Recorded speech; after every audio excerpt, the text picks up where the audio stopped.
አፋድና አፋባሃ ለመዋሃድ እና አንድ ድርጅት ለመሆን በሚያደርጉት ጥረትና ሂደት ውስጥ በተለይም የአፋድን ከፍተኛ አመራሮች አርበኛ እስክንድር ነጋን ጨምሮ በተደራጀ ሁኔታ ይገደል የሚል ትዕዛዝ ሲሰጡ የነበሩ ታሪክ ብቻ አይደለም የሚጠይቀው ህግም ሊጠይቀው ይገባል። ህግ ካላቸው እስክንድር ዛሬ ያደረገው ነገር ታሪክ ብቻ አይደለም የሚጠይቀው ህግም ሊጠይቀው ይገባል። ህግ ካላቸው እስክንድር ዛሬ ያደረገው ነገር የአመራር ምርጫ ከመደረጉ ከሁለት ሳምንታት አስቀድመው የስብዕና ገደላ ሲያደርጉ የነበሩ አካላት የአፋድን ቀጥታ የህዝብ ግንኙነት ክፍሉን በመተካት የዙም ሂደቱን እንደሚመሩ ተገለጸ።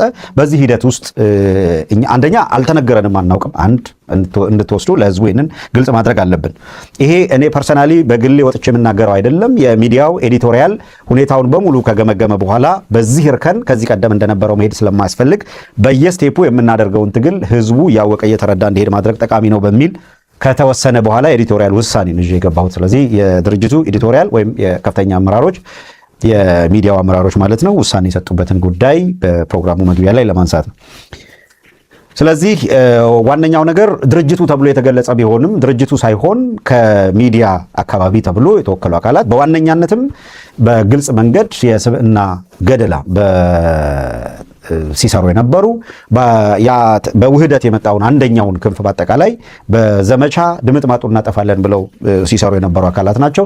ይህንን የድርጅቱ አመራሮች ሁለት ድርጅቶች ወደ ውህደት በሚመጡ ጊዜ በሁለቱም ድርጅቶች ጀርባ የነበሩ አካላትን በተግባቦት ወደ አንድ ድርጅቱ መሬት ላይ ስለተዋደ በተለይ እንደምታውቁት የአፋሕድ ከፍተኛ አመራር ወይም ተቀዳሚ ምክትል ሊቀመንበር እነ አርበኛ ደረጀ በላይን ጨምሮ በወቅቱ እኛ በመሬት ላይ በተግባቦት በጋራ ስለቆምን በውጭ ያላችሁም ሌሎች አካላትም በሁለቱም ድርጅት ሳይድ ደጋፊም የነበራችሁ ወይም ደግሞ የሚዲያ አካላቶችን በገለልተኛነት ላችሁ በጋራ በመሆን ነው በአንድነት ድጋፍ የምታደርጉበት ሁኔታ እንዲፈጠር የሚል ማሳሰቢያ ነበር የሰጡት። ይሄም ተገቢ ነው ብለን ነው የምናስበው። ነገር ግን ይሄ ማሳሰቢያ ከተሰጠም በኋላ ሆን ብለው ዘመቻ ሲያደርጉ የነበሩ አካላት በአንድ ወገን ብቻ የአንደኛውን ወገን ሲያጣጥሉ ምን ሲያደርጉ የነበሩ አካላት የድርጅቱን መግለጫ ወይም እንቅስቃሴ በሞኖፖሊ ይዘው እንዲመሩ ተደርጓል። ይሄ በግለሰብ ደረጃ የተካሄደ እንጂ በአመራር ደረጃ የተካሄደ አመራር ወይም ድርጅቱ ወስኖት እንዳልሆነም ከድርጅቱ አመራሮች በየደረጃው ካሉት አረጋግጠናል።